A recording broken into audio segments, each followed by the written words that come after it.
പ്രൊജക്റ്റിന് നമ്മൾ yard house എന്ന് പേര് കൊടുക്കാൻ കാരണം നമ്മൾ ഇത് 6.7 സെൻറ്റിലെ വെരി നാരോ പ്ലോട്ടാണിത്. അപ്പോൾ ഈ നാരോ പ്ലോട്ടിന് ക്ലയൻറ്റിൻ്റെ മെയിൻ ഫിയർ എന്തായിരുന്നു വെച്ചാൽ ഇതിൻ്റെ സറൗണ്ടിങ് സ്പേസ് ഇല്ലാത്തത് കൊണ്ട്, ഇതൊരു ഫാമിലി ഹൗസ് ആയതുകൊണ്ടും കുട്ടികൾക്കൊന്നും വേണ്ടത്ര രൂപത്തിൽ ഈ സറൗണ്ടിങ്സ് ആക്സസ് ചെയ്യാൻ പറ്റില്ല എന്നുള്ളൊരു പേടിയായിരുന്നു ക്ലയൻറ്റിന്. അപ്പോൾ നമ്മൾ ഇതിൻ്റെ ഒരു സൈഡ് യാർഡ് വീടിൻ്റെ ലിവിങ് സ്പേസിലേക്ക് കൺവേർട്ട് ചെയ്തെടുത്തതാണ്. അപ്പോൾ അതുകൊണ്ടാണ് ഇതിന് യാർഡ് ഹൗസ് എന്നുള്ള പേര് വന്നത്. ഇതിൽ ക്ലയൻറ്റിൻ്റെ റിക്വയർമെൻറ്റ് ഒരു 4 BHK ആയിരുന്നു. ഇതൊരു നാരോ പ്ലോട്ടാണ്. നാരോ പ്ലോട്ട് മീൻസ് ഒരു 12 മീറ്റേഴ്സേ ഈ പ്ലോട്ടിന് വിടുത്തുള്ളൂ. അപ്പോൾ ഇതിൽ നമ്മൾ സൈഡ് യാർഡും സെറ്റ് ബാക്ക് കഴിഞ്ഞിട്ട് പിന്നീട് നമുക്ക് ചെയ്യാൻ വെറും 10 മീറ്റേഴ്സേ ഉള്ളൂ. അപ്പോൾ ഈ 10 മീറ്റേഴ്സിൽ നമുക്ക് ഇത്രയും ഒരു ലോങ്ങർ സ്പേസ് മാനേജ് ചെയ്യുക എന്ന് പറയുന്നത് കുറച്ച് ചാലഞ്ചിങ് ആയിരുന്നു.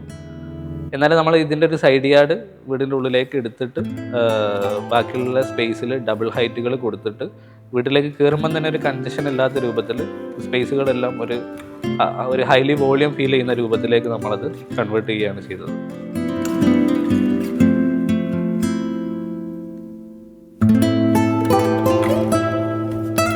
നമ്മുടെ വീടിൻ്റെ ഏറ്റവും ഹൈലൈറ്റ് ആയിട്ടുള്ള സ്പേസ് എന്ന് പറയുന്നത് ഈ സൈഡ് യാർഡ് സ്പേസ് തന്നെയാണ്. അതിൻ്റെ മീൻസ് ആ സൈഡ് യാർഡ് സ്പേസ് നമ്മൾ വീടിൻ്റെ ലിവിങ്ങിലേക്കും ഡൈനിങ്ങിലേക്കും കൺവേർട്ട് ചെയ്തെടുത്തതാണത്. അപ്പോൾ അവിടെ നമ്മൾ കൊടുത്തത് ത്രൂ ഔട്ട് ജാളി വർക്ക്സ് ആണ്.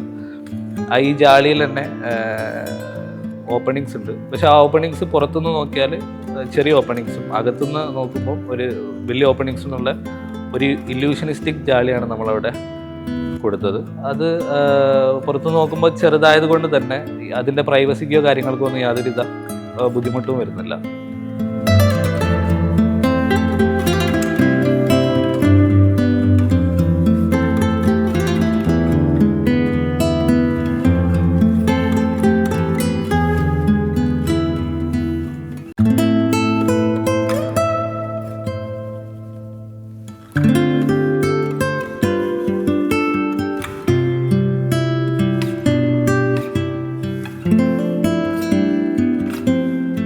ഫസ്റ്റിൽ ഇദ്ദേഹമായിട്ട് സാലി പിന്നെ വേറൊരു കെയർ ഓഫിലാണ് നമുക്ക് നമ്പർ കിട്ടുന്നത്.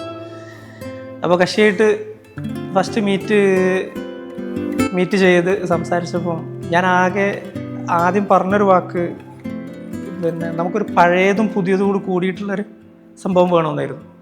വെളിച്ചൊന്ന് നന്നായിട്ട് അകത്തേക്ക് എയർ പാസ് ചെയ്യുന്നേ. ഇപ്പം നമുക്ക് ഈ ജനൽ ഈ ഗ്ലാസ് തുറന്നിട്ട് ഇങ്ങനെ നന്നായിട്ട് എയർ പാസ് ചെയ്യുമല്ലോ. ആ ഒരു 2-3 കാര്യങ്ങളായിരുന്നു പറഞ്ഞിരുന്നു.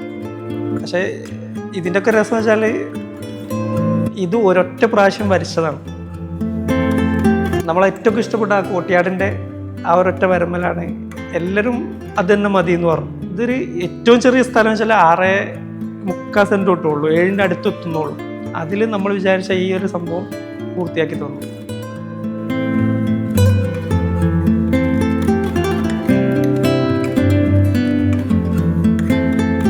അതുപോലെ തന്നെ നമ്മളിതിൽ യൂസ് ചെയ്ത പെയിൻറ്റ് എന്ന് പറഞ്ഞാൽ ഫുൾ വൈറ്റ് ആണ്. ചെറിയൊരു കോൺട്രാസ്റ്റിംഗ് കളേഴ്സ് ഫ്ലോറിൽ കൊടുത്തെങ്കിലും ബാക്കിയെല്ലാം വൈറ്റിലാണ് നമ്മളത് ഫിനിഷ് ചെയ്തത്. അതിൻ്റെ ഒരു മെയിൻ ഉദ്ദേശം എന്താ വെച്ചാൽ കയറുമ്പം തന്നെ റൂംസും ബാക്കി ലിവിങ് സ്പേസുകളും ഒക്കെ ഒരു സ്പേഷ്യസ് ആയി ഫീൽ ചെയ്യാൻ വേണ്ടിയിട്ടാണ് നമ്മളത് അങ്ങനെ ചെയ്തത്.